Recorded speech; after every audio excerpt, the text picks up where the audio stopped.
ഏകോപന സമിതി കാനങ്ങാട് സൗത്ത് യൂണിറ്റിന്റെ ആഭിമുഖ്യത്തിൽ വ്യാപാരി കുടുംബ ക്ഷേമനിധി ധനസഹായ വിതരണ ചടങ്ങ് സംഘടിപ്പിച്ചു.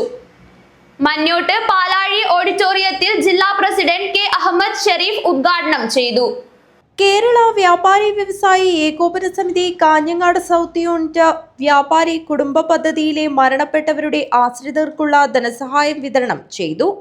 മഞ്ഞോട്ട് പാലാഴി ഓഡിറ്റോറിയത്തിൽ സംഘടിപ്പിച്ച പരിപാടി ജില്ലാ പ്രസിഡന്റ് കെ അഹമ്മദ് ഷെരീഫ് ഉദ്ഘാടനം ചെയ്തു. രണ്ടുപേരുടെ കുടുംബത്തിലാണ് നമ്മൾ ഇവിടെ 3,31,000 വീതം രണ്ട് കുടുംബങ്ങൾക്ക് നൽകി. വ്യാപാരികളെ സംബന്ധിച്ചിടത്തോളം ചെറുകിട വ്യാപാര മേഖല ഇന്ന് ഏറ്റവും വലിയൊരു പ്രതിസന്ധിയിൽ കൂടിയാണ് കടന്നു പോകുന്നത്. ഈ രാജ്യത്തെ വൻകിട കോർപ്പറേറ്റുകളുടെ ഓൺലൈൻ വ്യാപാരവും അതുപോലെ അനധികൃത വഴിയോര വഴിവാണിഭ കച്ചവടക്കാരുടെയും ഇടയിൽ വലിയൊരു പ്രതിസന്ധിയിൽ കൂടിയാണ് ചെറുകിട വ്യാപാര മേഖല കടന്നു പോകുന്നത്.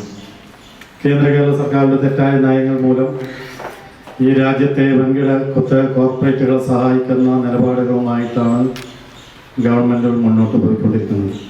അനുദിനം ചെറുകിട വ്യാപാര മേഖല തകർന്നുകൊണ്ടേയിരിക്കുന്നു. ഓരോ നിയമങ്ങളും ഈ രാജ്യത്തെ വൻകിട കുത്തകകളെ സഹായിക്കുന്നതിന് വേണ്ടി മാത്രമായി പുതിയ ഒരുപാട് നിയമങ്ങളുമായിട്ടാണ് കേന്ദ്ര സർക്കാർ മുന്നോട്ട്.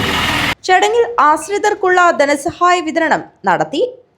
ഇതോടൊപ്പം അംഗത്വ സർട്ടിഫിക്കറ്റ് വിതരണവും നടത്തി. യൂണിറ്റ് പ്രസിഡന്റ് NP അഷ്റഫ് അധ്യക്ഷത വഹിച്ചു. സംസ്ഥാന കൗൺസിൽ അംഗം മഹേഷ് P മുഖ്യപ്രഭാഷണം നടത്തി. യൂണിറ്റ് സെക്രട്ടറി KG പ്രഭാകരൻ സ്വാഗതവും യൂണിറ്റ് ട്രഷറർ PK രവീന്ദ്രൻ നന്ദിയും പറഞ്ഞു. News bureau, Kanhangad.